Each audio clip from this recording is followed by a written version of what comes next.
Essa manhã vai ser uma manhã bem proveitosa em nome de Jesus, amém?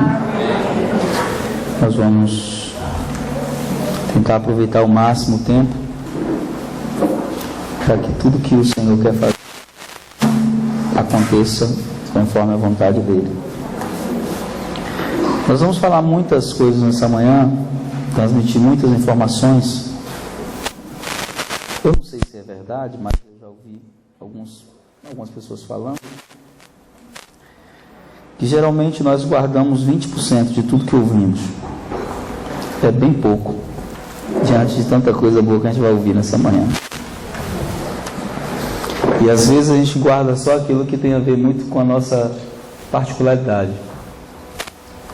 Já teve situações de ir em lugares e pregar uma palavra, e aí as pessoas dizem assim: pastor, quando o senhor disse aquilo, foi para mim.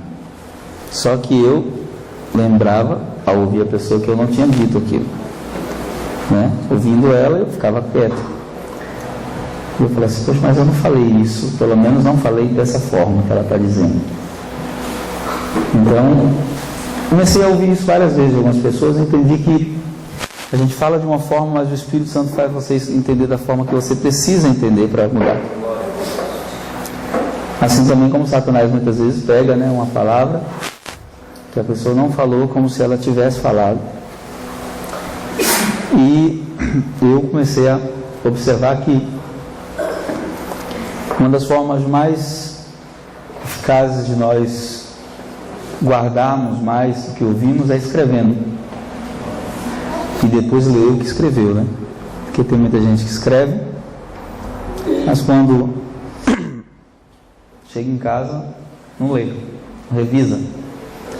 Tem muita coisa que Deus vai falar agora, nesse momento, nessa manhã, e tem muita coisa que Deus vai falar depois, quando você estiver lendo as informações. Assim, o que a gente vai falar agora, até quando a gente ministra para pessoas mais maduras na fé, pastores e outras pessoas com mais tempo no Evangelho, não é algo que se assimila muito rápido, porque não é um assunto comum que geralmente é falado na igreja. Deveria, mas não é. E aí a gente às vezes acaba perdendo a oportunidade de aprender. Então, que o Espírito Santo faça com que seja fixada as verdades necessárias no seu espírito, para que você possa romper em um novo nível. Porque uma das coisas que eu descobri em relação à vida com Deus é que a única coisa que nos move é quando o Senhor ele traz sobre nós uma revelação daquela palavra específica para nós. É a diferença entre logos e rema. O que é logos? Logos é a palavra escrita de Deus. É igual para todos. Se eu ler o Salmo 23, está escrito: o Senhor é meu pastor, nada. Isso é logos, está escrito, é poderosa, é eficaz, é penetrante, mais cortante do que qualquer espada de dois gumes. É sim. Mas dentro do logos eu posso encontrar um rema. O que é um rema? A rema é uma palavra revelada. É a mesma palavra, só que agora uma palavra específica para uma pessoa específica em um momento específico. Aí eu posso ler o mesmo Salmo 23 e ele não soar mais como soava antes. Eu leio: o Senhor é meu pastor, nada me faltará, e de repente aquilo encher-me de uma condição espiritual que não havia antes, me levando a entrar no nível de dependência que eu não conhecia. Isso é rema. Então muitas vezes nós ouvimos a palavra e ela vem só como logos. E o logos ele te preserva, te guarda, te firma, mas não te faz avançar. O que te faz avançar é o rema. É quando a palavra vou usar uma expressão aqui moderna, a palavra é tatuada em você. Ninguém apaga mais. É como Pedro quando está com os demais discípulos no barco e Lá com os demais discípulos, Jesus vem andando sobre as águas e eles pensam que é um fantasma. E aí Jesus diz: calma, sou eu. E aí Pedro diz assim: se és tu mesmo, mestre, me ordene que vá até você. E ele não diz: vem, João. Ele não diz: vem quem quiser. Ele não diz: vem, Tiago. Ele diz: vem, Pedro. Uma palavra específica, um momento específico, para uma pessoa específica. E ele não mede esforços, desce do barco, já é muita coragem, acreditar que não vai afundar, e caminha em direção a Jesus, e fica maravilhado com aquilo, porque ele conhecia o mar. Ele sabia, ainda que não entendesse das leis, né, da física, ele sabia que, humanamente falando, aquela ação era impossível. De repente o mar fica mais violento e ele olha para as tempestades e tira os olhos de Jesus, né, e começa a afundar. E todo mundo vê aquele momento quando Jesus pega na mão dele como um momento de uma repreensão, de uma bronca. Mas eu nunca vi assim. Eu assisti um filme sobre os evangelhos, se eu não me engano é o Evangelho segundo São Mateus. É um filme onde Jesus é bem com os discípulos. Quem já assistiu esse filme? Ele dá risada com os discípulos, ele joga a carta de banana com os discípulos, a cabeça deles, cai no chão dando risada. Esse é o Jesus que eu imaginei sempre, né? Nunca achei que alguém ia fazer um filme com essa visão, e alguém fez. Então na hora que Pedro afunda, ao invés de dar uma repreensão, ele pega na mão de Pedro sorrindo e diz assim: homem de pouca fé. Como Pedro disse: se você tivesse acreditado mais, você tinha chegado aqui, rapaz. E levanta Pedro, né? A gente assim: Pedro afundou porque não teve fé. A gente só pode falar isso no dia que a gente der um passo a mais que ele sobre as águas. Só que a gente não deu nenhum ainda, a gente tem que, ficar calado, né? Porque ninguém teve coragem de sair do barco. Ele teve. Mas ele não teve porque ele era ousado. A gente sabe que Pedro tinha uma característica. Qual era? Pedro era ousado, né? Ele era o cara que falava, né? Pedro era o inconveniente algumas vezes, mas ele era o cara que falava. Mas ele foi. Mas por quê? Porque ele teve um rema. Uma palavra específica, um momento específico para uma pessoa específica. Eu espero que nessa manhã um rema de Deus pegue você e pá! E faça você saltar para um novo nível espiritual. Faça você saltar para uma nova condição espiritual. E faça você mergulhar um novo tempo na sua vida. E faça você avançar em destino ao propósito de Deus da sua vida. Porque esse é a vontade para você. Amém? Podemos estar no mesmo ambiente e responder de formas diferentes a uma palavra ministrada. Isso já aconteceu várias vezes na história de um sapateiro que se tornou um dos maiores pregadores do mundo. Ele estava em um lugar,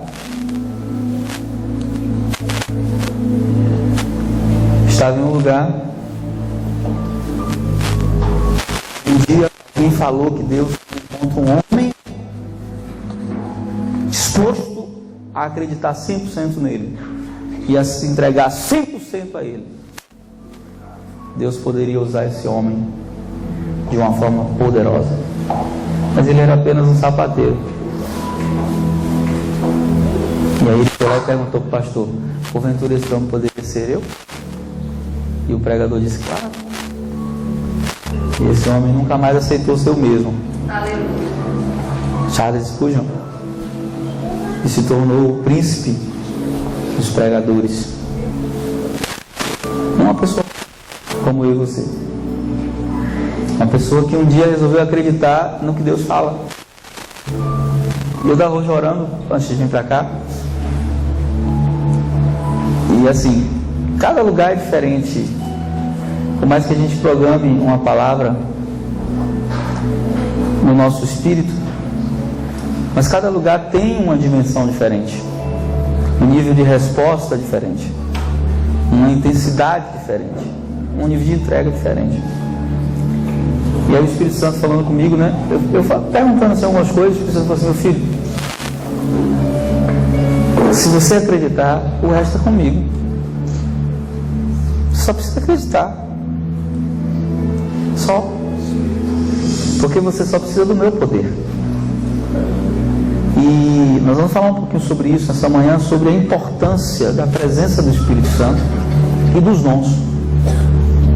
Uma igreja que não valoriza o poder do Espírito Santo e menospreza os dons espirituais é uma igreja ou morta ou morna.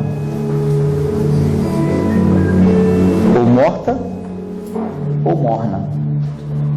Uma igreja que não prioriza a presença do Espírito Santo.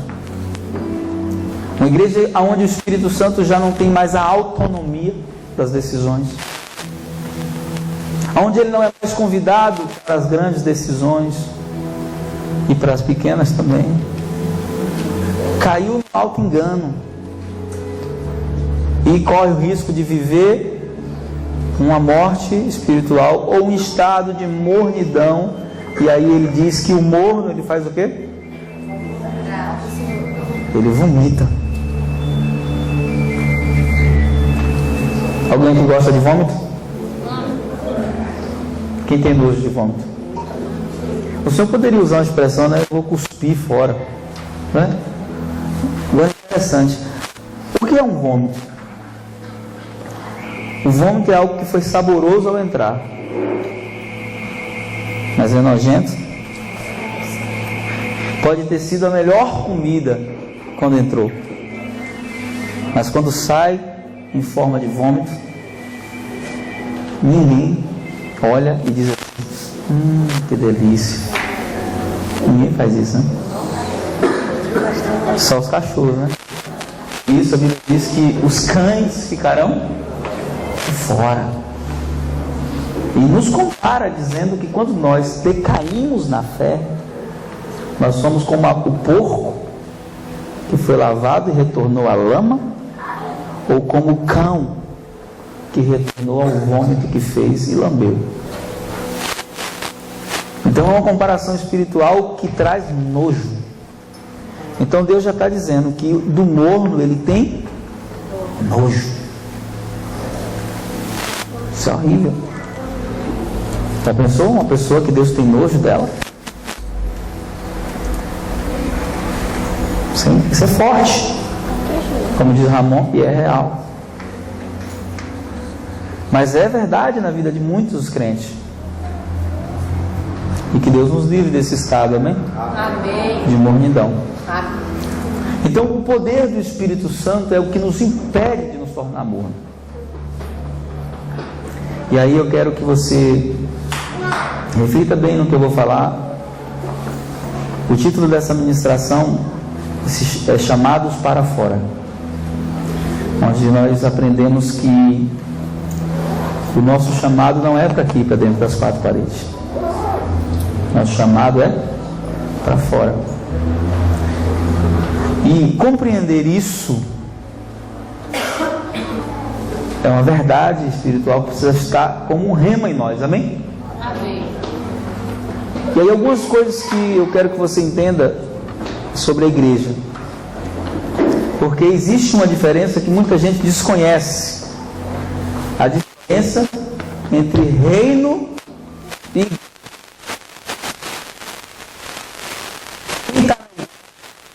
salvo. Mas quem entrar no reino, além de ser salvo, vai ser vencedor. Amém. Nem todos os salvos serão vencedores.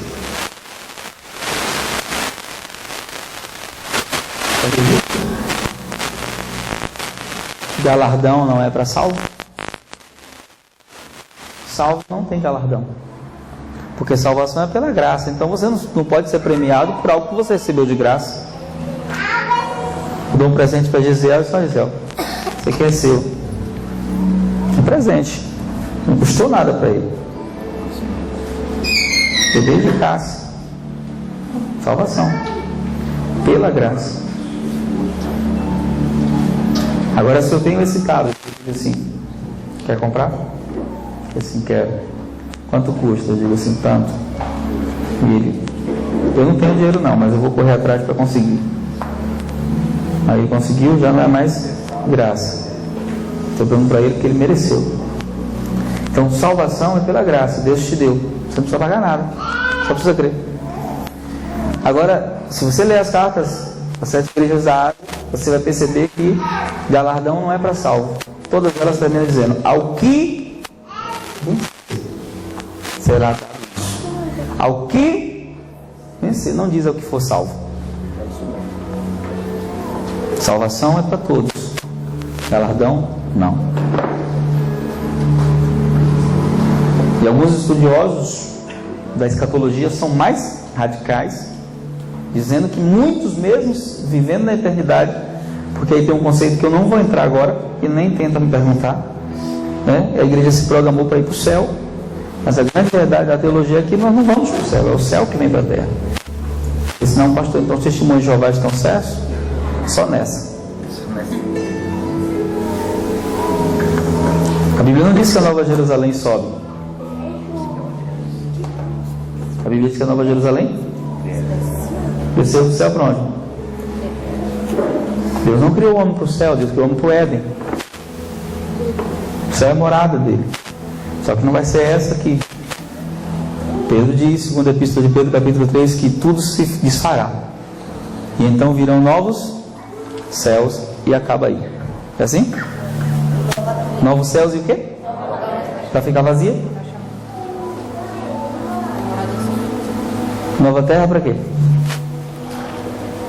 Para que nova terra? Para ficar deserto? Você acha que Deus vai criar algo sem propósito? Você acha que Deus vai criar uma outra terra para ficar aqui? Para a gente ficar de lá de cima do céu olhando, oh, aqui em cima tem rua de ouro, lá não tem. Você acha que é isso? Então não vou entrar nesse ponto, mas alguns estudiosos das escatologias chegam a dizer, bem taxativo, que na eternidade os salvos estarão, mas não reinarão.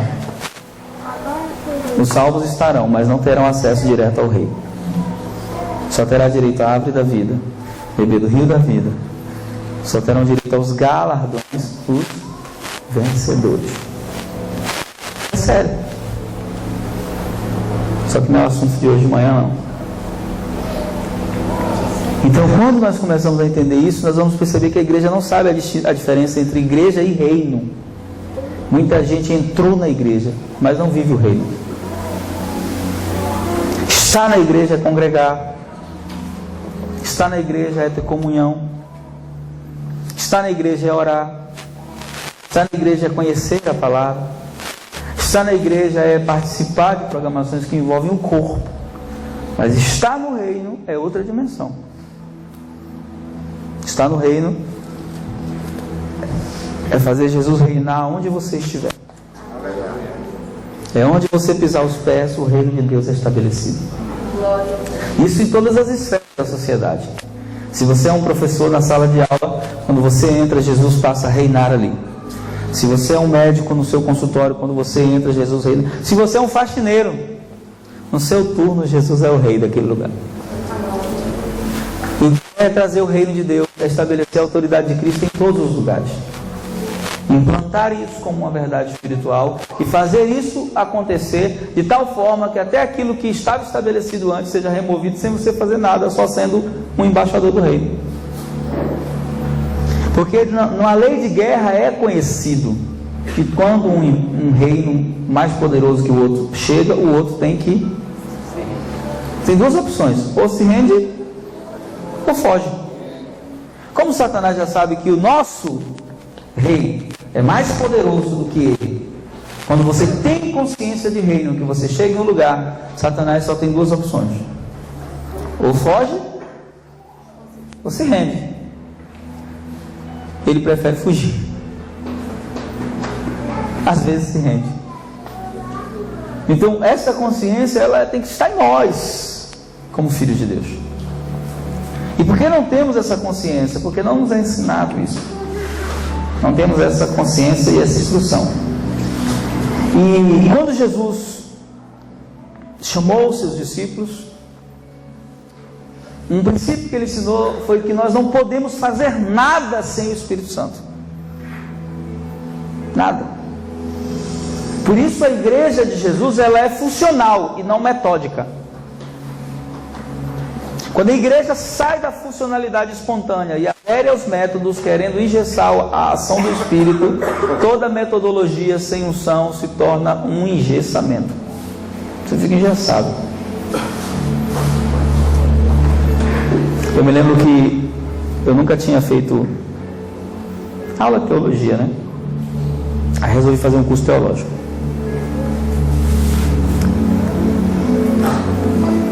E eles lá tentaram me ensinar a pregar. Você tem que montar o sermão assim, começo, meio, fim. Se é uma mensagem expositiva, se é uma mensagem didática. Foi falando, temática. Aí eu disse assim, rapaz, eu não sei fazer isso não. E nem estou com vontade de aprender. Mas se não for assim, não vai ter resultado. Eu falei, mas ele está tendo até agora, como é que faz? Então monte seu sermão e pregue para nós. Aí eu cheguei lá, na aula de avaliação, né, deles. E aí o professor disse assim, seu esboço, você precisa analisar só se você fizer uma leitura na minha mente. Você não fez um esboço? Digo assim, não fiz não, porque... E como é que você vai falar sem o esboço? Eu falei, já está aqui, moço, na mente que eu vou falar. E aí, com muita resistência, ele me deixou falar. E ele ficava todas as horas assim, me olhando assim, com a cara feia. E eu comecei, falei. Quando eu terminei, 90% da sala estava chorando, menos ele. Assim, fez tudo certo, mas não valeu. Eu falei, pô, é isso. Não valeu o quê? Porque você não fez o esboço. Aí eu comecei a perguntar, né? Valeu para você? Aí, irmão, muito. Valeu para você? Valeu. Então, não é o que o homem diz que está certo, que está certo. Porque não dá para controlar. Não dá para resistir à ação do Espírito Santo. Aleluia! Você pode falar, nós vai, nós vem, para onde, para onde, então. Se você estiver debaixo da unção do Espírito, o poder sobrenatural de Deus toca a vida de pessoas. Não tem como engessar isso. O problema é que a igreja se tornou muito metódica. Tem que ser assim. Porque Ana Paula Valadão canta assim. Porque Fernandinho canta desse jeito, você tem que cantar assim. Você tem que fazer assim, aquele negócio que o Fernandinho faz com a voz. Não, tem que fazer. Não, porque o Thales canta assim, gritando. Você tem que fazer assim também. E as pessoas perdem a originalidade, a essência, a identidade e se tornam cópia. Há um ditado que diz que todo mundo nasce original, mas a maioria morre como cópia. Eu fui pregar em um congresso pentecostal do Reteté, do fogo. E aí esse pastor que me convidou já tinha me visto pregando. E todo mundo que ia pregar, pregava alto, menos eu, gritando, menos eu. Aí ele me chamou antes da pregação e disse assim, pastor, você sabe que aqui é um congresso, é diferente de igreja, né? Então aqui o senhor tem que ter uma pegada mais pegada mais forte. Senão o povo não glorifica. Aí eu disse assim, rapaz, é o seguinte, eu não vou mudar meu jeito de falar só porque você quer não. Se você quiser cancelar, a gente cancela agora. Você quer? Aí ele pensou 2 vezes, né, e me deixou pregar. Aí quando eu entrei, eu disse, irmãos, eu peguei no 3º dia. Eram 5 dias. Falei, irmãos, eu sei que ontem, antes de ontem, passaram por aqui trovões de Deus, né? Homens que são terremotos na mão de Deus. Eu quero dizer que a brisa que entrou na caverna de Elias chegou. A brisa que entrou na caverna de Elias chegou. E você está livre para sair se quiser ir embora. Mas se você quiser fazer como Elias, escutar a brisa do terremoto, do trovão e do vento impetuoso, fica aí. Que eu garanto uma coisa, eu não vou fazer muito barulho, mas você vai. Amém. Porque barulho não traz presença de Deus. Mas quando a presença está, o barulho é um resultado da presença. Amém? E aí eu disse assim, ó, se quiser glorificar, glorifica. Se não quiser ficar calado, e ouve o que Deus está falando. E foi a noite que... E aí quando eu terminei, ele falou, perdoa, pai. Mas você é tentado a se render às formas, aos métodos. Eu assisti um DVD esses dias de um grupo brasileiro, não vou citar o nome porque você gosta deles, que até o formato e o posicionamento que eles estavam no palco é a regra do Jesus Culture. Até o corte de cabelo da vocalista é igual ao palco. E quem acompanha Jesus Culture sabe que eu olhei assim e falei, oh meu Deus. Nem assisti o Desliga, não ouvi isso não. Porque ninguém gosta de cópia. Quando você aprende a usar a coisa original, você abomina as cópias. Porque a cópia parece, mas não dura o mesmo tempo, não tem a mesma força, nem a mesma resistência. É mais barato, mas é mais descartável. Não é assim? Não é valorizado. Muita gente tem se tornado cópia, sabe por quê? Porque não tem buscado o que Jesus falou. Pergunta ao seu irmão, o que é que você tem buscado?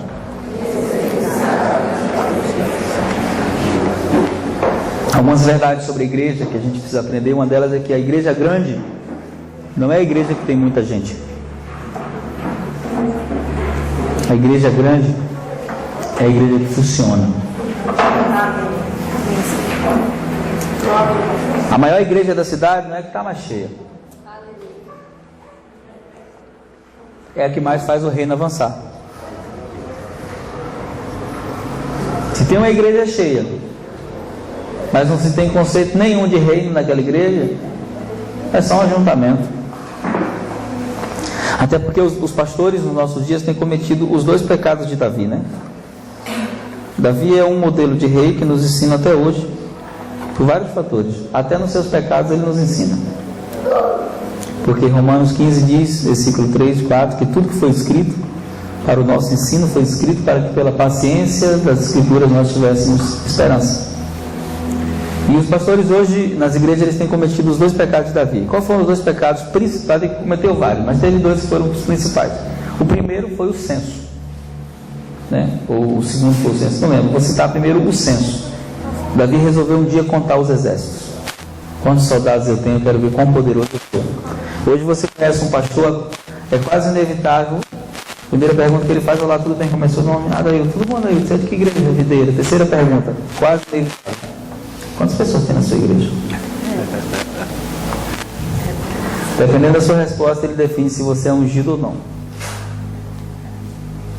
Se você é um cara que ele pode levar a igreja dele ou não. Se você se assina na igreja tem 2.000 pessoas, ele fala, tem que levar esse cara lá. Porque esse cara tem mais que eu. Eu congrego na igreja que tem 2.000 pessoas, tem 19 cultos na semana, 4 no domingo. Cada culto é 600 pessoas, 700. Mas não é uma igreja grande. É uma igreja que tem muita gente. Porque nós ainda estamos trabalhando para que ela se torne uma igreja grande. Para que ela funcione em Salvador, implantando o reino de Deus. Aí sim ela será uma igreja grande. E nós confundimos números com ação. Mas a gente tem juntado muita gente daí. O Corinthians também junta, o Flamengo também junta muita gente.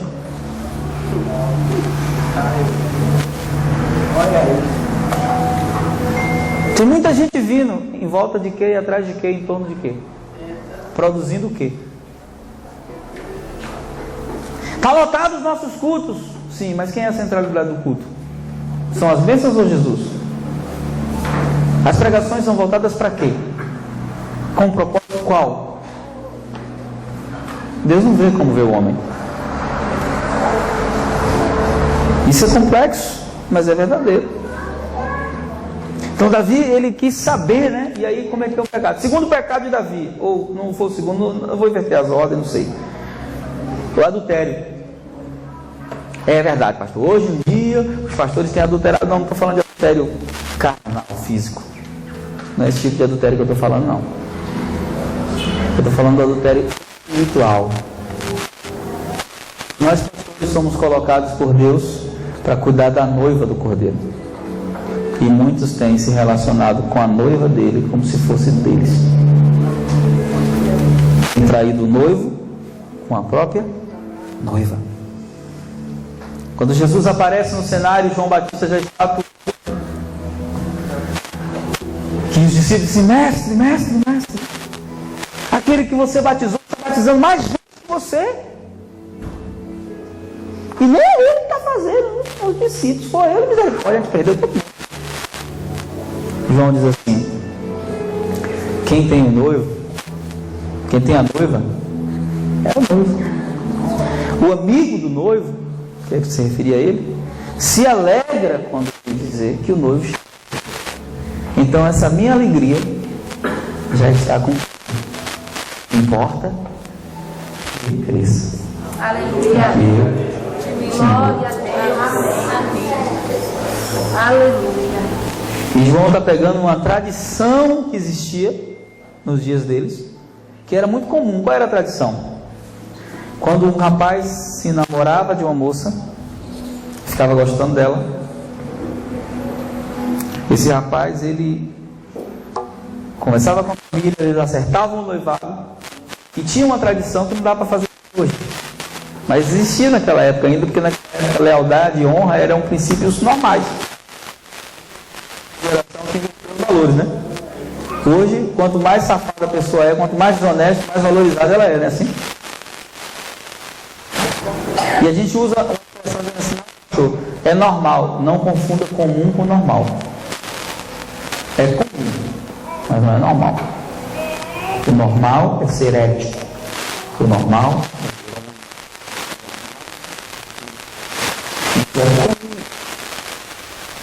é normal, não. Tem uma diferença. É comum, normal não. Valorizado, mas não é normal. É uma coisa comum. Está acontecendo. E aí o que acontecia? Quando o rapaz gostava da moça e eles marcavam o casamento, 6 meses antes do casamento ele mandava o melhor amigo dele cuidar da noiva. Ele ia para casa da noiva, ele na casa dela, melhor amigo. O que ele ia fazer lá? Ele ia ensinar para a noiva o que o noivo gostava e o que ele não gostava. E ele ia analisar ela para trazer informações para ele. Diz assim: vale a pena casar porque ela respeita os pais. Vale a pena casar porque ela arruma a própria cama. Vale a pena casar porque ela é assim. Ia falar nas qualidades ou os defeitos. Então, existia um risco. Qual era o risco? Do amigo do noivo se apaixonar pela noiva. Porque ela ia ficar mais tempo com o amigo do que com o noivo. Ela se encontrava o noivo no dia do casamento. Então, o que o amigo do noivo fazia? Ele cuidava da noiva e ele dizia para ela gostava e o que ele não gostava. Ele não gosta desse tipo de coisa. Será? Ele não gosta que você fale alto. Estou falando. Ela diz assim: como é que ela está? Ela está crescendo, está melhorando. Você quer falar mais alguma coisa para ela? Aí ele dizia para o amigo. Esse é o papel dos pastores. Nós estamos preparando, Paulo diz, segundo Coríntios 11, a igreja para entregá-la uma noiva adornada a um só noivo, Cristo, e veremos as bodas do Cordeiro. Mas sabe o que aconteceu? Os pastores se encantaram com a noiva, se apaixonaram por ela. Hoje tudo é feito em nome da noiva. Se passa mais tempo com a noiva, o culto está pensando na noiva, se vai ser bom, se as pessoas vão gostar ou não. As pregações estão pensando na noiva. A questão do noivo. Você não consegue ficar o dia inteiro envolvido com coisas da noiva. Mas ele não tem mais tempo para passar 1 hora com o noivo. E aí, sabe o que está acontecendo? Eles estão enfeitando a noiva do jeito que eles acham melhor. Só que ele não quer. Ele não vai. As únicas vestes que vão impressionar ele na noite é o que está escrito em Apocalipse. São vestes de justiça. E só quem pode produzir vestes de justiça é quem é o Senhor da justiça. Nenhum. E a igreja perdeu essa característica, tem se tornado metódica, tem se tornado uma igreja de valores invertidos. É a parábola da dracma perdida, temos que buscar os valores que foram perdidos. Mas a igreja funcional e a igreja que cresce, a igreja que é funcional na adoração, funcional no evangelismo, funcional no discipulado e funcional nos dons. Olha, Jesus mandou a gente fazer pouca coisa. A gente que inventa muita coisa para fazer. Mas Jesus mandou a gente fazer pouca coisa.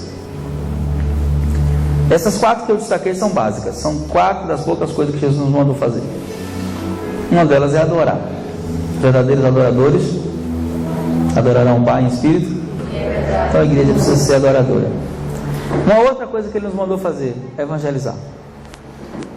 Ide por todo mundo, pregai o evangelho a toda criatura. Isso é mandamento, não é opção. Eu não gosto, não é meu ministério. Não é assim. Não é opcional. É mandamento. Ele nos mandou não só pregar, Ele nos mandou fazer discípulos. Diferente de pregar. Tem muita gente que prega. O pregar é uma etapa, mas não é a conclusão. Só pregar não gera resultado se não for um conjunto. Um planta, outro rega, mas é Deus quem dá o crescimento e o discipulado. E a igreja precisa ser funcional nos dons. Então, se a igreja ela negligencia uma dessas 4 partes que eu falei, adoração, evangelismo, discipulado e dons,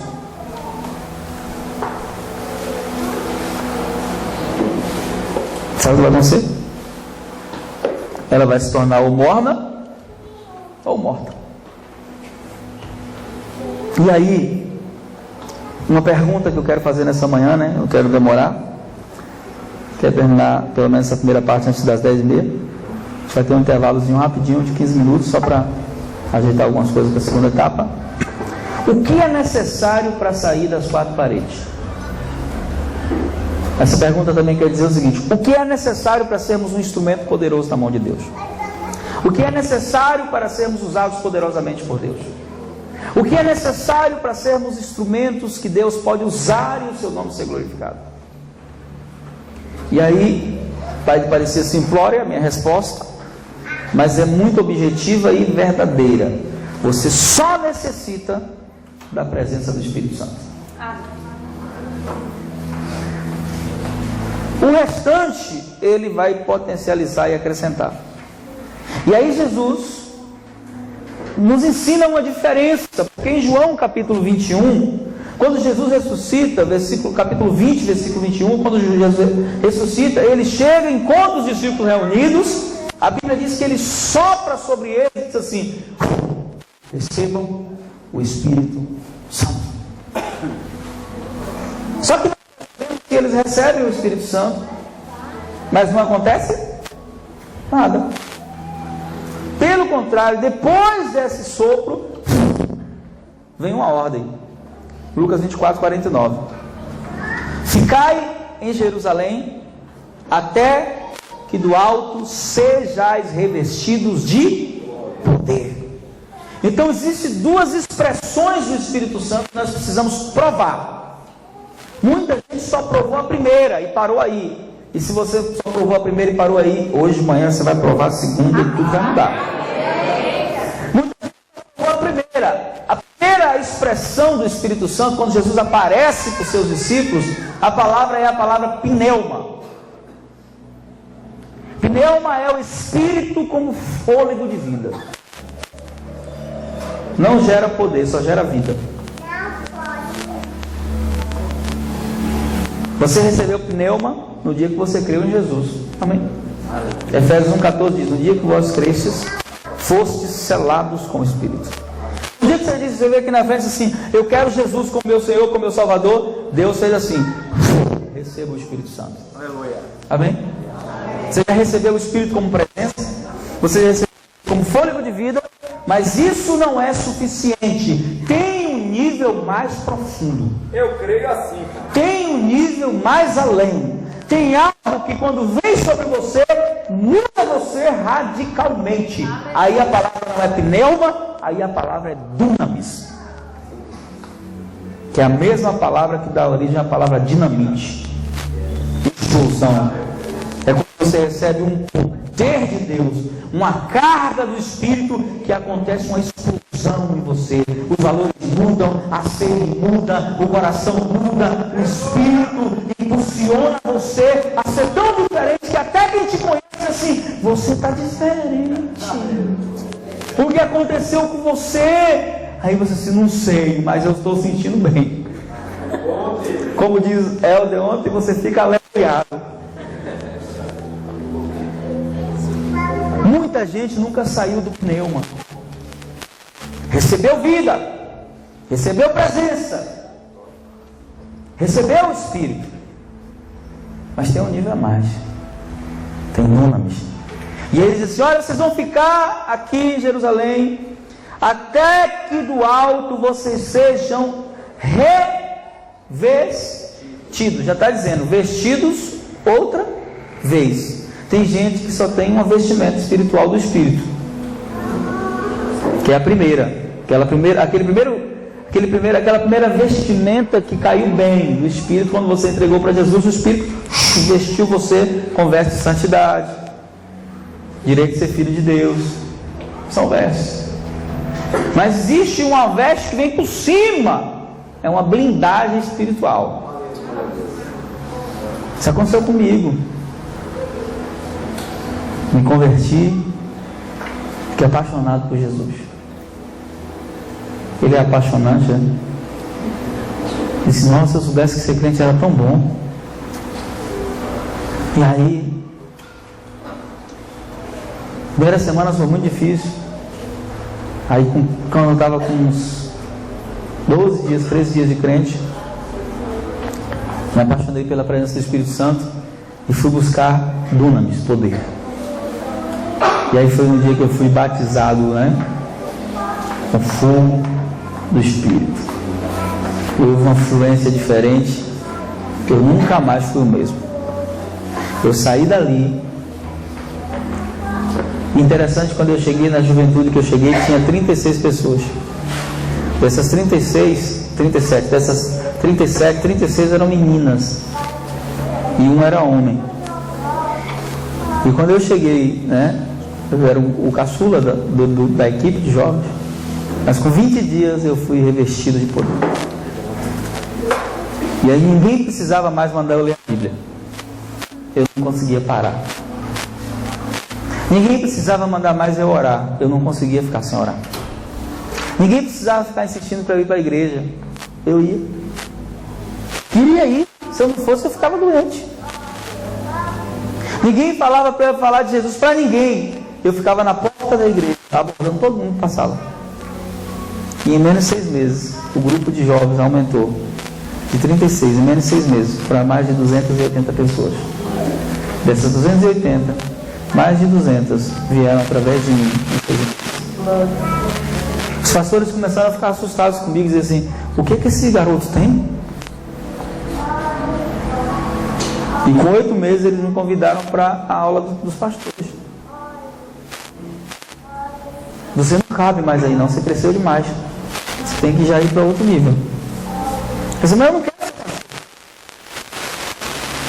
Quero, tá bom aqui. Não. Tem mais.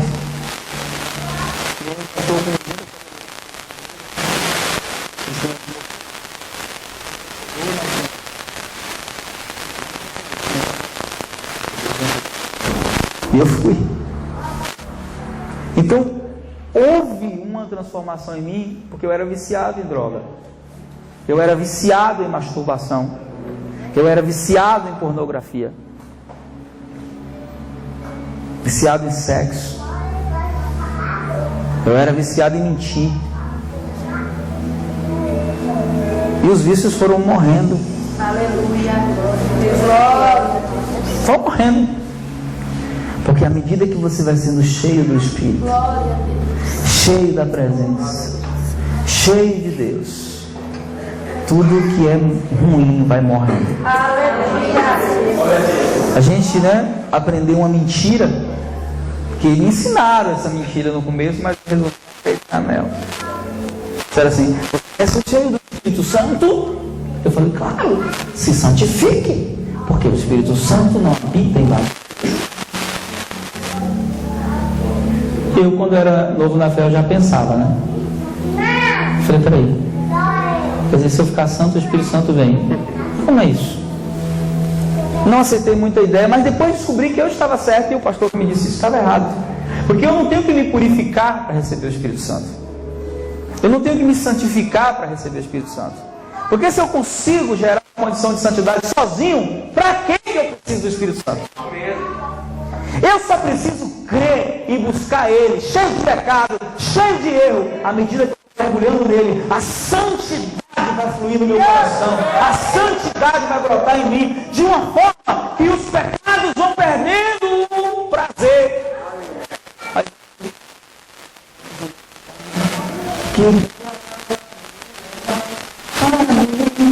Que brilhava, não brilha mais, o mundo perdeu o brilho, o pecado perdeu as cores. Quem gera isso? Espírito Santo, queridos. Mas aí ensinam errado pra gente. Você se santifica, que o Espírito Santo vai encher você.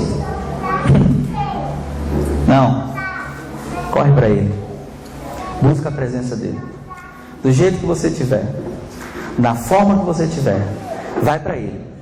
Reconhece sua condição. Olha, Senhor, eu sei que eu não sou tudo que o Senhor ainda quer, mas eu tenho sede de Ti. Dentro de mim tem algo pedindo por Ti. Eu quero a Tua presença, eu quero a Tua presença. Ele vai reliberar sobre você a presença dEle. E aí você vai perceber que a intimidade vai aumentar, o fogo vai aumentar, a paixão vai aumentar. De quem é? É o pregador que está conversando ali, Então, Jesus disse: ficai em Jerusalém até que do alto sejais revestidos de poder. Diga assim para o seu irmão: não só pneuma, dunamis, poder. Pneuma até altera a sua condição, mas não te faz avançar. E aí, para confirmar o que Jesus disse, em Atos 8, ele diz assim: recebereis poder.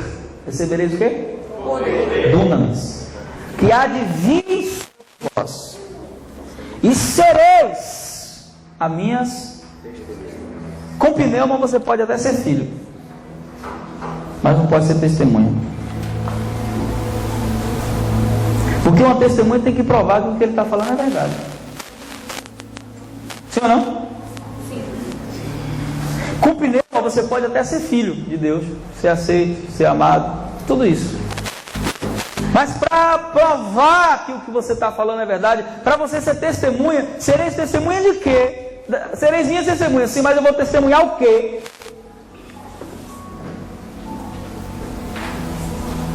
E aí eu me lembro de contar uma piada aqui, no meio da unção, de um amigo meu, quando era crente, estava tomando umas canas, e aí o testemunho de Jeová falou assim: quer testemunho de Jeová?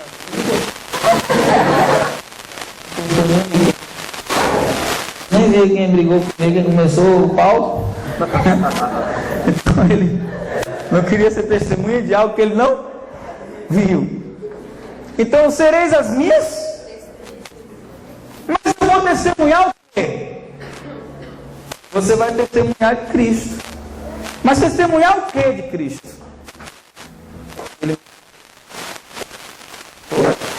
E que vive em você. Mas para você dizer que você é verdade, você tem que provar. Cristo está aí mesmo? Tá. Então me mostre. Mostre que Ele está aí. E aí você pode mostrar. Onde tiver um enfermo, você pode colocar a mão que ele vai ser curado.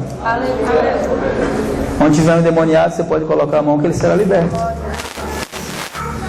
Dunamis. Pneuma nos torna filhos, amém? Dunamis nos torna Deus vai levantar aqui em Itaji, em Darimei, uma geração de testemunhas de Jesus, que vão testemunhar dele. mas vão testemunhar como? Com palavras e com poder. E aí Hebreus capítulo 2, versículo 4 diz que quando eles saíram, vamos ler esse texto? Eu gosto muito desse texto, Hebreus 2, 4.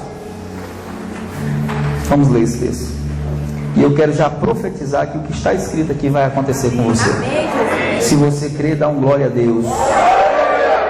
Mas se crê mais ainda, dá um aleluia.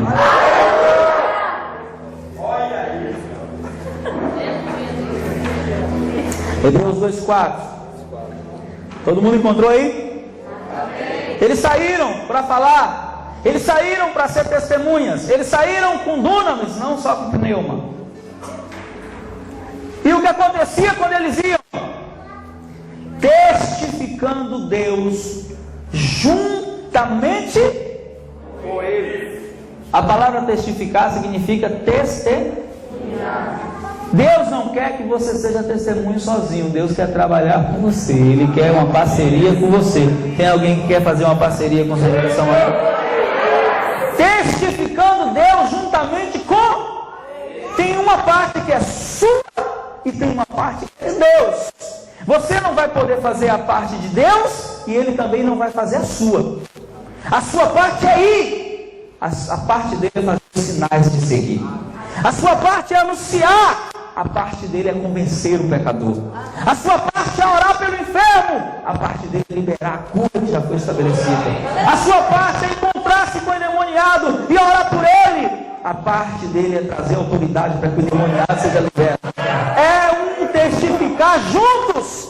Aí tem gente assim, por que Deus não faz mais os mesmos sinais que Ele fazia antigamente? Por que hoje na igreja não acontece as mesmas coisas que aconteciam antigamente? Porque a gente não faz as obras que os irmãos faziam antigamente. Ninguém se converte mais na igreja. Primeiro que Deus não mandou trazer pecador para a igreja para ser salvo.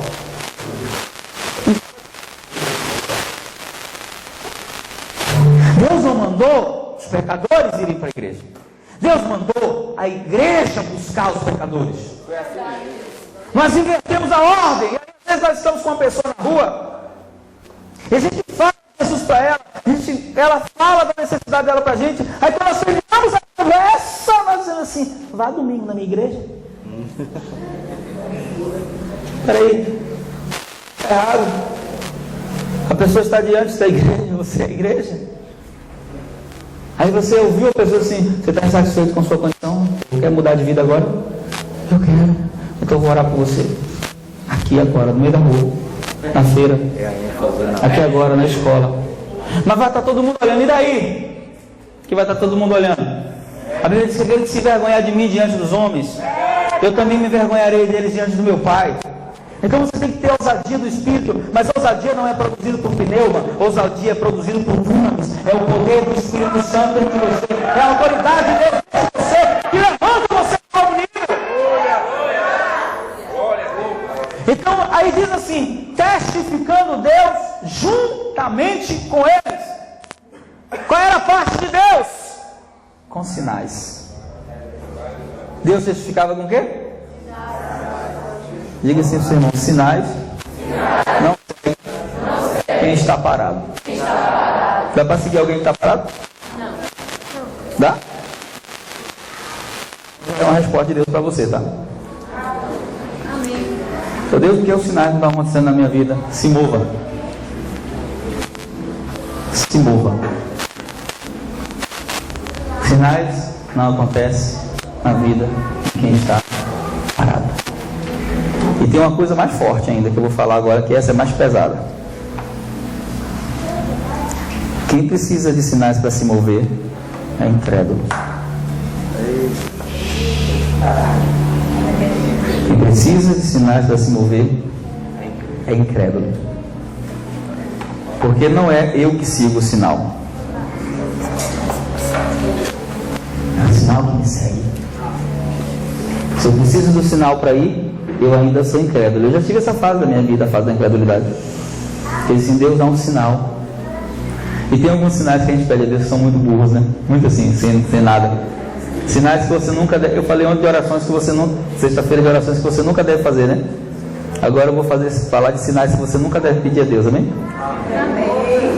Primeiro sinal: Senhor, se tu me amas mesmo, me dá um sinal. Você quer um sinal mais forte do que a morte de Jesus? Você quer um sinal de amor mais forte do que a morte do primogênito? Você quer um sinal mais forte do que a morte do cordeiro? De imolar o próprio filho, ele diz: ninguém tem maior amor do que esse, e dar a vida. Você quer um sinal maior que esse? Isso é um reflexo profundo de incredulidade. Que tu me ama mesmo, me dá um sinal. Orar diante do semáforo. Para no semáforo. Sinal na sua frente. Isso é um sinal. Isso aí já é um sinal de extrema cegueira. Porque Deus amou. Não vai amar. Porque Deus amou o mundo de tal maneira. Não tem palavra no grego para expressar o amor. Essa palavra tal, ela quer dizer, não existe nenhuma palavra que possa expressar a dimensão desse amor. E como diz o antigo hino tão belo: se isso não for amor, o oceano secou tudo. Aí eu não sei o resto, não. Não é da minha época. É da época de Eugenia. Como é? Vai lá, joga tudo. É porque Marcos Feliciano regravou. E estragou o hino, né? É assim mesmo. Ele gosta de fazer essas coisas. Eu gosto. Mas se isso não for amor, você quer mais sinal do que esse? Do que a cruz? Então, é um sinal que você nunca deve pedir a Deus. Você me ama? Um sinal. O Senhor tem uma obra mesmo na minha vida, me dá um sinal. Isso é um sinal de extrema incredulidade. Se o Senhor vai me enviar mesmo, me dá um sinal. Ele já te enviou. Ele já disse: ide e pregai, ide e fazei discípulos. Quer mais sinal ainda que esse? Irmãos, eu já tive essas fases da incredulidade também. Eu precisava de sinal para me mover. Hoje, quando Deus fala comigo, falou, está falado, acabou. Quando você pega intimidade com uma pessoa, uma das primeiras características é que você conhece a voz dela. Quando o pastor Gal liga para o pastor Dai, ele não pergunta quem é. Se perguntar, ela fica brava, com razão. Ele já fala, né? Oi, amor. Já sabe que é ela. Porque os dois têm intimidade.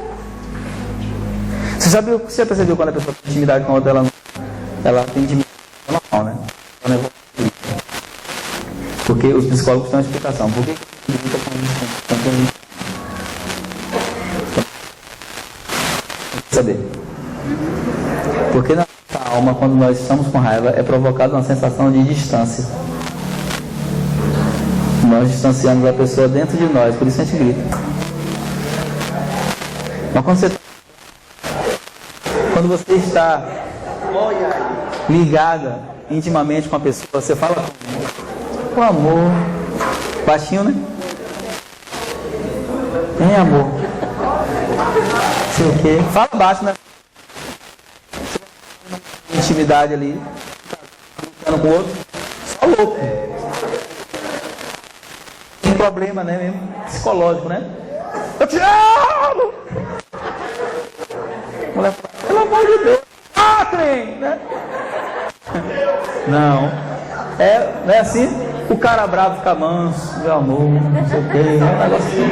Porque isso é intimidade. Então quando você fica íntimo de Deus não precisa falar duas vezes com você, nem gritar com você. Poxa, tem 3 meses que Deus está me falando a mesma coisa, você não deu a resposta ainda? Está esperando o quê? Tem uma coisa errada com você. Então é preciso entender que os sinais de Deus devem nos seguir, e não nós devemos seguir Porque a igreja brasileira inverteu as ordens. Hoje, onde tem alguém usado em sinais, o povo está lá. Não é assim? Vai estar na cidade de Itagi o homem usado por Deus. Esse homem tem um raio-x nos olhos. Eu falei, meu, é Deus. Aí o povo, eu quero ir lá.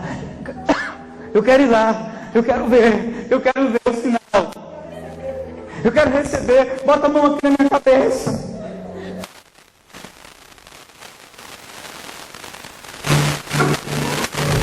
Credulidade. Igreja. Ô pastor, a gente não pode deixar o pessoal colocar a mão na cabeça. Mas eu não coloco a mão na minha cabeça, não. Não porque eu creio que a pessoa está em mim, vai passar, nada disso. Mas porque mão na cabeça na Bíblia é um sinal de abençoar. E para abençoar, tem que ter a benção. Ninguém pode dar o que não tem. Mas a igreja está correndo atrás dos... Você quer que os sinais corram atrás de você? Se mova. Testifique. Testificando Deus juntamente com sinais. Depois com o quê? Prodígios. Por múltiplos milagres. E dons do Espírito Santo. Distribuídos segundo a sua vontade. Não está tendo sinal, não está tendo prodígio, não está tendo milagre, não está tendo dom? Muito possivelmente a resposta chegou essa manhã. Você precisa se mover. Você precisa sair das quatro paredes. Você precisa fazer o que Deus tem mandado você fazer.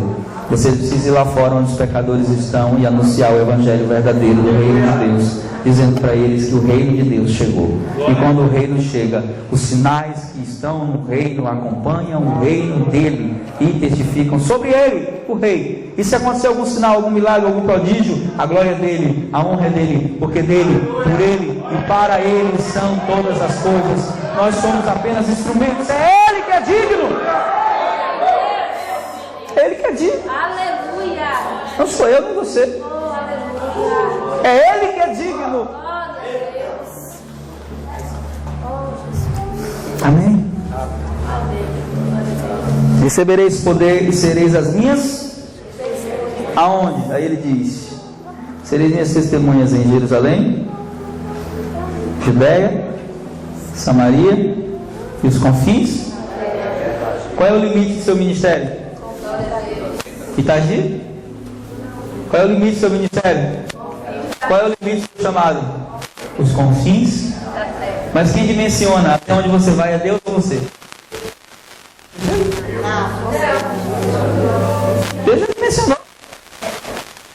A dimensão do Deus é qual?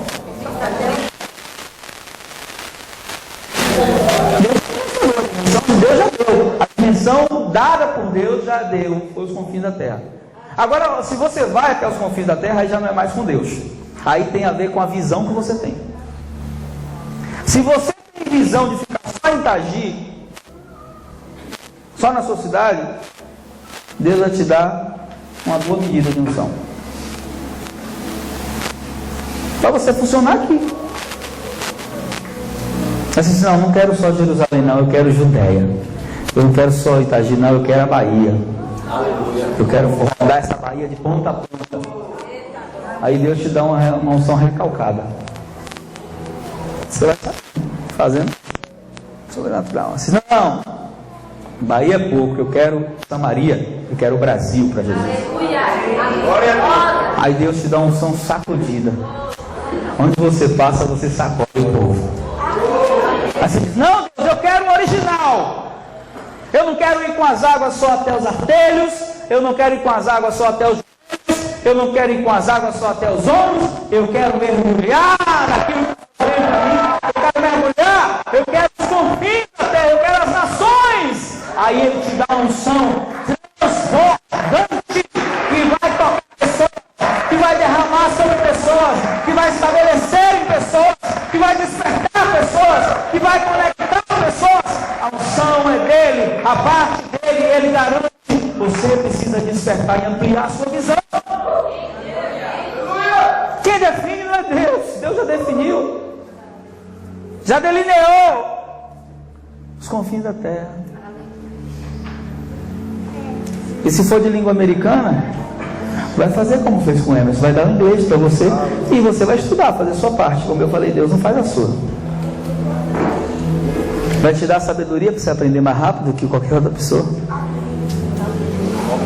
Você está entendendo? E do que eu preciso para que isso aconteça, pastor? Do que eu preciso? Poder do Espírito. Pneuma você já tem.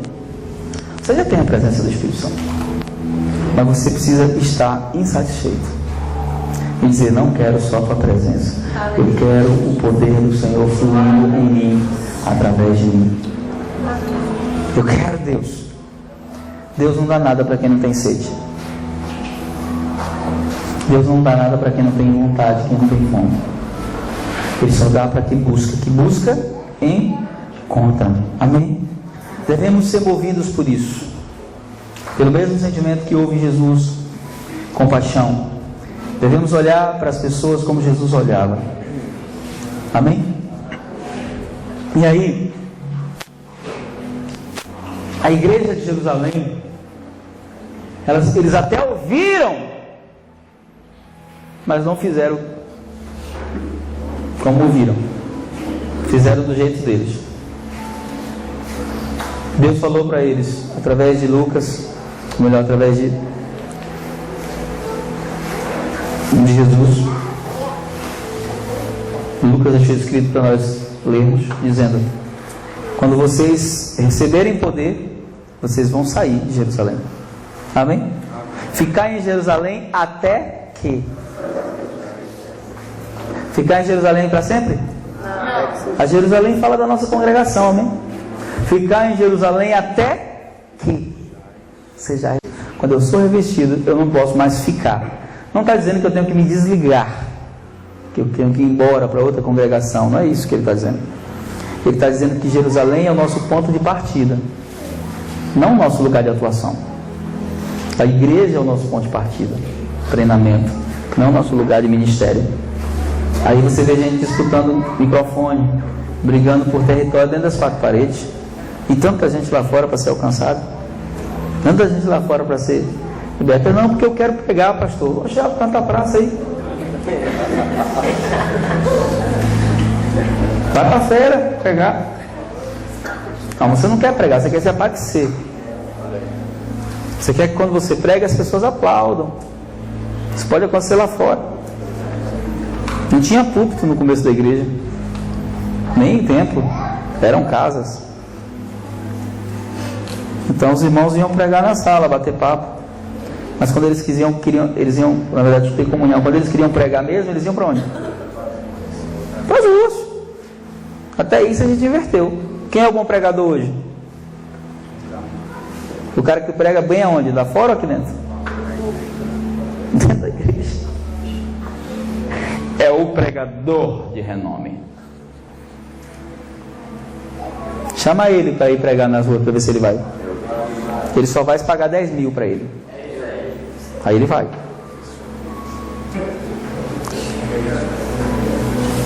Pregadores que não conhecem Jesus de verdade. Pregadores que se venderam, que só vão aos lugares por um determinado valor. Não são pregadores, são prostitutos. Glória! Glória a Deus!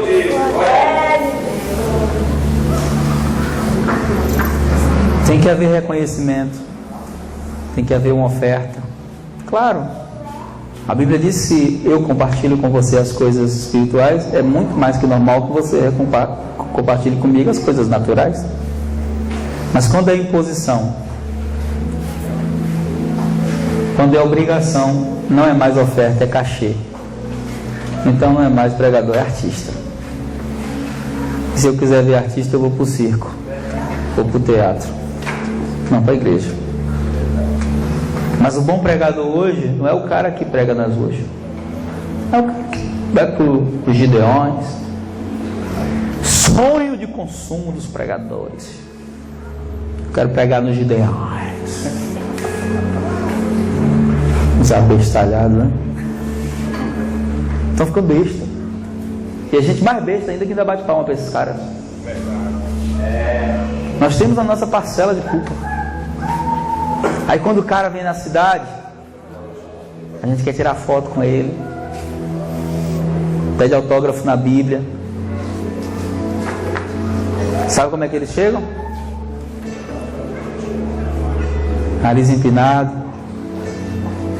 Teve um amigo meu que me contou uma experiência que foi buscar um desses pregadores aí dessas grandes conferências para pregar na igreja dele. E ele foi no carrinho dele.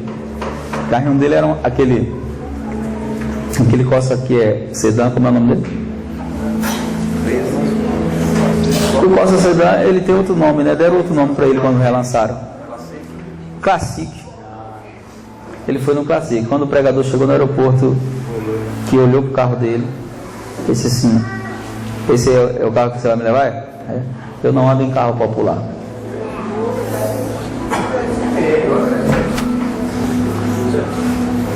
Não ando em carro popular. Eu falei assim: tu fez o que com ele? Fala pra mim.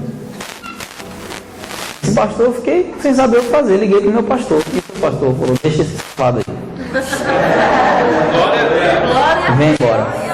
Aleluia. Só que já tinham depositado a oferta, porque eles não vêm se não depositar a oferta. Homens de Deus. Pode ser para você, para mim, mercenários. E aí ele falou: olha, meu pastor disse para deixar o senhor. Tchau. E o cara voltou e foi embora. E você acha que ele se arrependeu porque ele fez isso? Você acha que ele se arrependeu porque ele cometeu essa atitude? Não, sabe por quê? Porque no outro dia, ou talvez no mesmo dia, ele já estava pregando em algum lugar pelo dobro do valor. Prostitutos, mercenários. E a culpa é nossa. A gente gosta desses caras, porque eles mexem com o auditório. Eles geram um frenesi na gente. A gente se arrepia quando ouve eles. Eles dizem receba, receba, e a gente recebe. Só quando eles saem dali vão tomar uísque e pegar prostitutas.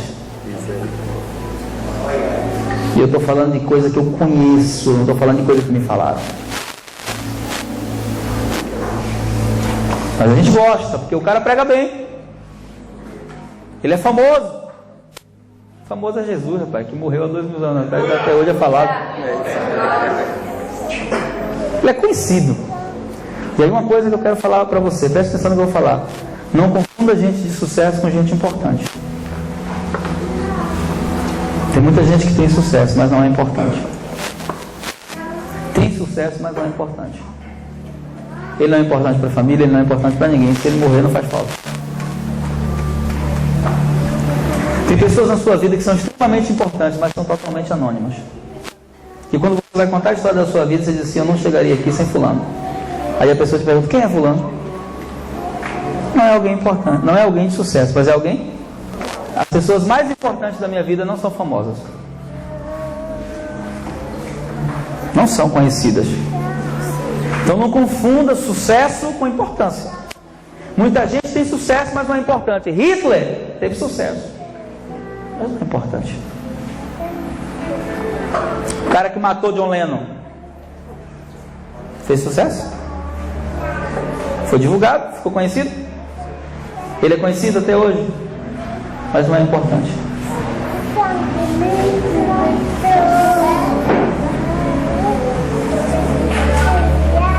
É conhecido, mas não é?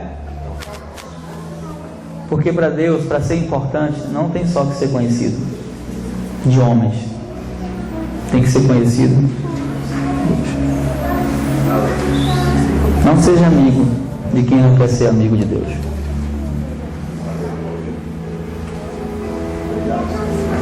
Não seja amigo de quem não quer ser amigo de Deus. Converse, bata papo, mas não estabeleça vínculos. Respeite, porque a gente tem que respeitar até os inimigos. Mas não dê para pessoas na sua vida o lugar que elas não merecem. As pessoas mais importantes da minha vida não são pessoas muito conhecidas, mas eu sei o nível de importância que elas têm na minha vida. Então Jesus, quando Ele nos chama para sermos testemunhas, quem vai delinear o limite não é Ele. Qual é o limite que Deus estabeleceu para o seu chamado, seu ministério? Os confins da terra. Mas se você vai chegar lá ou não, não depende dele. Depende da visão que você tem. E eu até acredito que tem gente que não vai chegar aos confins da terra, que não vai morrer frustrado. Tem gente que eu e você nunca conhecemos, que nunca saiu de uma tribo de índio, que nunca saiu de dentro de uma favela. Pedro do Borel. Alguém conhece Pedro do Borel? Não conhece. Nunca saiu de dentro do Borel. Viaja o mundo inteiro, mas o lugar dele é o Borel.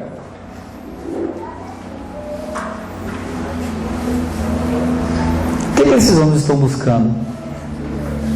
Estão buscando a glória de Deus. Sabe por quê? Porque um dia não vai adiantar chegar diante do Senhor com a mão cheia de DVD, com o disco mais vendido do mercado, e dizer assim: ganhei disco de ouro, Deus. Sim, e as vidas? Cadê? Sabe um dos homens que eu mais admiro no Brasil? Sóstenes Mendes Xavier. Famoso, conhecido, e para mim importante. Na minha vida tem importância, muita importância. Apesar de não termos um estreito relacionamento, interessante isso, né? Tem pessoas que são extremamente importantes na minha vida que eu não tenho nem relacionamento íntimo com elas, mas elas são extremamente importantes na minha vida. Sóstenes Mendes é um deles. Conhecido no Brasil inteiro pela música Em Adoração Eu Me Rendo a Ti. Cantava tradicional, cantava pentecostal, cantava presbiteriano, cantava todo mundo. E aí ele abre mão de toda a sua carreira musical para cuidar de gente, para começar uma célula em Belo Horizonte, dentro do projeto Adoradores, e cuidar de gente. Pergunte para Sóstenes se ele é frustrado. Não é. E como eu falei aqui sexta-feira, o maior fracasso da vida é ter sucesso fazendo o que Deus nunca mandou você fazer. Chegar no fim da vida cheio de agremiações, de parabéns, de congratulações, de diplomas. E dizer: Deus, eu fui um vencedor. Para você.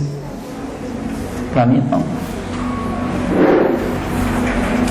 Então eu preciso ser revestido do poder do Espírito Santo, amém? Mas para fazer isso eu preciso sair do meu comodismo e buscar mais. Deus, eu não quero só pneuma, eu quero dunamis. Provoque isso. Busque. Amém? Só que a igreja de Atos não entende isso. Então eles recebem dunamis e Deus começa a trazer tudo que o dunamis traz. O que é que o dunamis traz? Sinais, prodígios. Então, primeira pregação de Pedro depois que o dunamis vem. Ganhou num dia o que Jesus não ganhou a vida inteira pregando. O que Jesus não ganhou em 3 anos, ele ganhou num dia. Jesus, quando morreu, ressuscitou, só tinha 500 discípulos. Você sabe disso, né? Discípulo, ele só tinha 500. Paulo fala isso lá em 1 Coríntios 15, que quando o Senhor ressurgiu, ele apareceu a 500 irmãos. Mas quando ele dá a ordem de ficar em Jerusalém para que do alto seja revestido de poder, ficam quanto? 300. 200 já foram embora.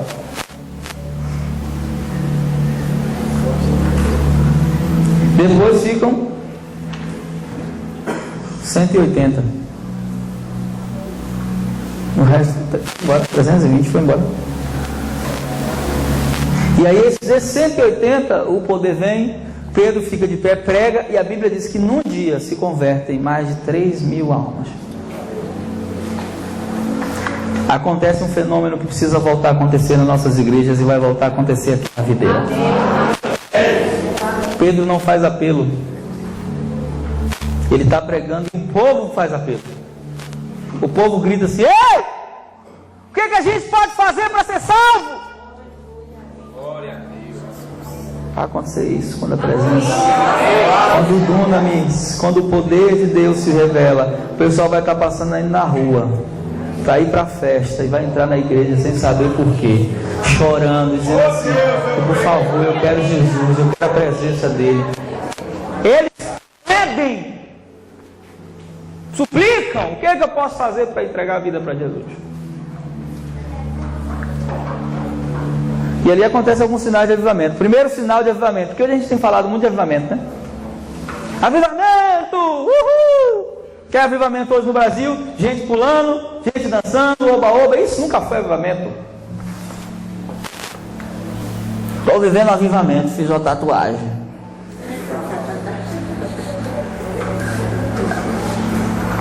Estou radicalizando, quebrando a religiosidade, fiz uma tatuagem. É só um religioso de tatuagem. É mais um religioso de tatuagem.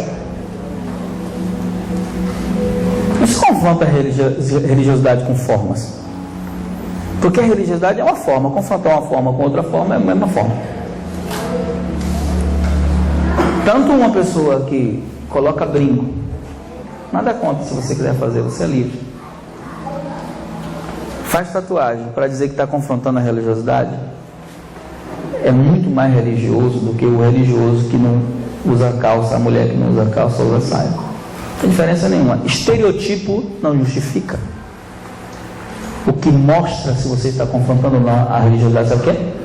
O reino de Deus está sendo implantado, pessoas estão sendo alcançadas, vidas estão sendo impactadas, você é mais intenso em Deus do que era antes, então você está confrontando a religiosidade. Mas hoje é assim, né? Avivamento, pessoal, uhul! A galera que se levantou lá no Rio, porque nós somos agora contra o sistema religioso, mas bebe e fuma. Bebe e fuma.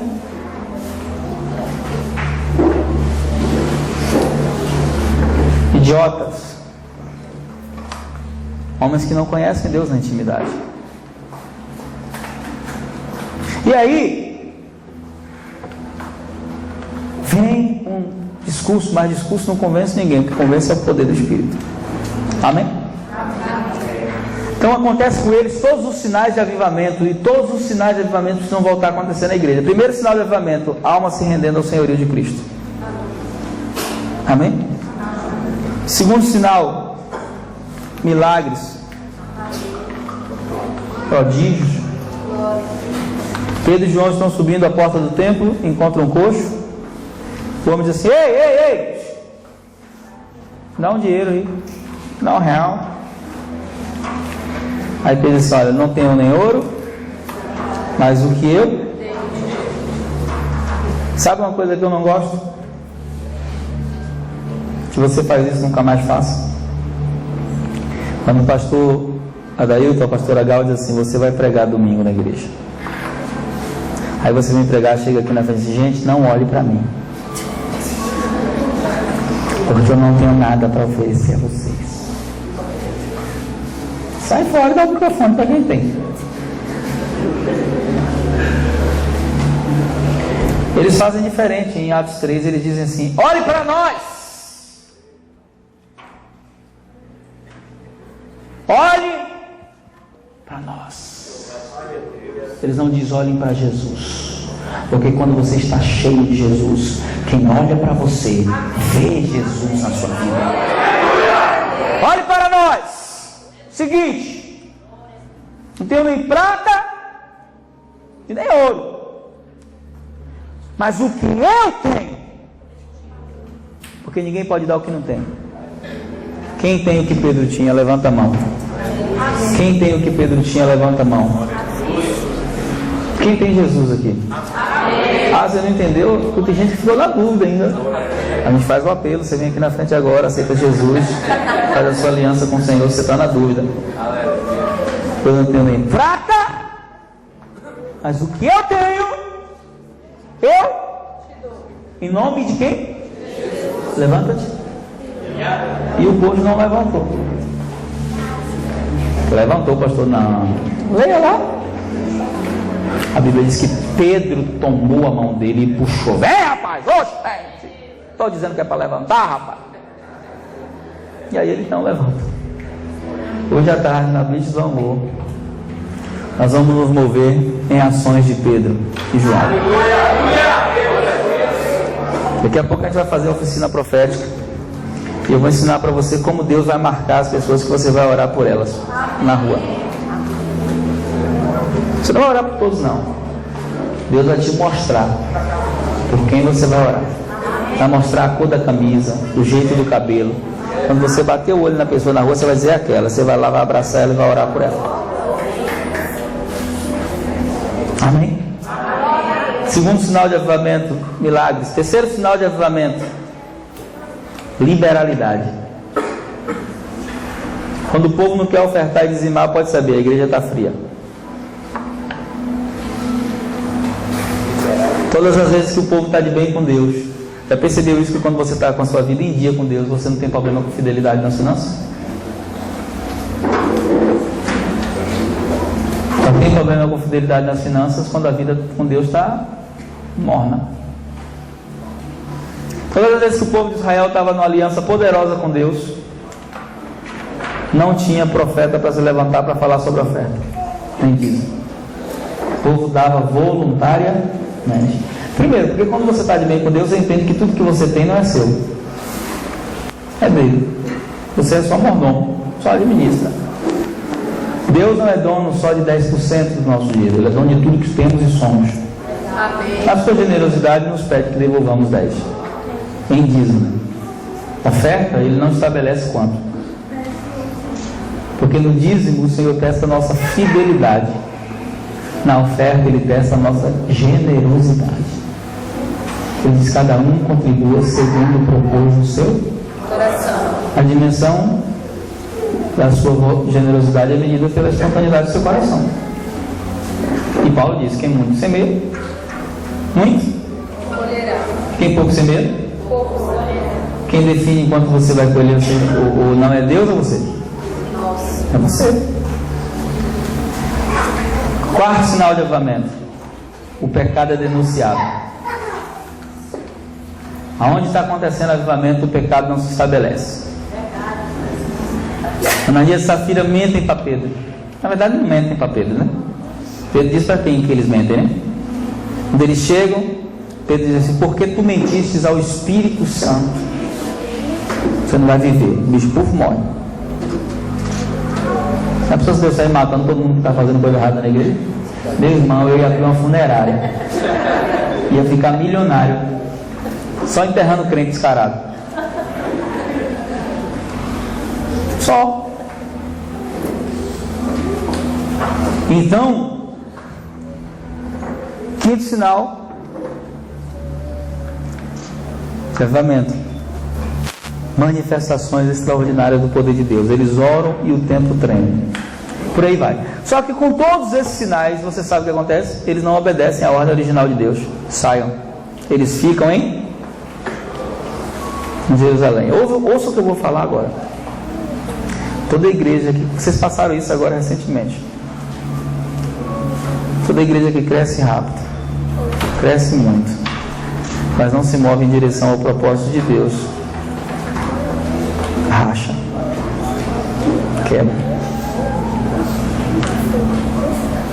Porque no crescimento a gente programa tudo, menos os problemas, né? E eles vêm.